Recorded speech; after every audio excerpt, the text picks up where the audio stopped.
2019ರಂದು ನಾಡಿನಾದ್ಯಂತ ಗಣೇಶ ಹಬ್ಬವನ್ನು ಆಚರಿಸಲಾಗುತ್ತೆ. ಈಗಾಗಲೇ ಇದಕ್ಕೆ ಭರ್ಜರಿಯಾದ ತಯಾರಿಯನ್ನು ಮಾಡಲಾಗ್ತಾ ಇದೆ. ಹಾಗೆ ವಿಭಿನ್ನ ಶೈಲಿಯ ಗಣೇಶನನ್ನು ತಯಾರಿಸಲಾಗ್ತಾ ಇದೆ.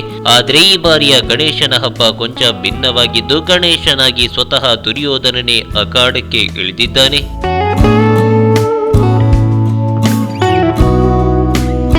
ಗಣೇಶ ದುರ್ಯೋಧನನಾಗಿ ಕಾಣಿಸಿಕೊಳ್ತಾನ? ಅದು ಹೇಗೆ ಅಂತ ಅಚ್ಚರಿ ಪಡಬೇಡಿ. ಈಗಾಗಲೇ ಭಾರತೀಯ ಚಿತ್ರರಂಗದಲ್ಲೇ ಸಖತ್ ಹವಾ ಕ್ರಿಯೇಟ್ ಮಾಡ್ತಾ ಇರೋ ಕುರುಕ್ಷೇತ್ರ ಯಾರಿಗೆ ತಾನೇ ಗೊತ್ತಿಲ್ಲ ಹೇಳಿ. ಚಿತ್ರದಲ್ಲಿ ದರ್ಶನ್ ಅವರ ದುರ್ಯೋಧನನ ಲುಕ್ ಯಾರಿಗೆ ತಾನೇ ಇಷ್ಟ ಆಗಿಲ್ಲ ಹೇಳಿ. ಅದೇ ದುರ್ಯೋಧನನ ಲುಕ್ ನಲ್ಲಿ ಈ ಬಾರಿಯ ಗಣೇಶ ಕಂಗೊಳಿಸ್ತಾ ಇದ್ದಾನೆ.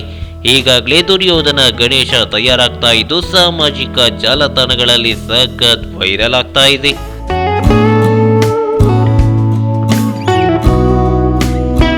ಈ ಮಾಹಿತಿ ನಿಮಗೆ ಇಷ್ಟ ಆದರೆ ಕೋಸ್ಟಲ್ ಕನ್ನಡ ಪೇಜ್ಗೆ ವಿಸಿಟ್ ಮಾಡಿ, ಸಬ್ಸ್ಕ್ರೈಬ್ ಬಟನ್ಗೆ ಕ್ಲಿಕ್ ಮಾಡಿ.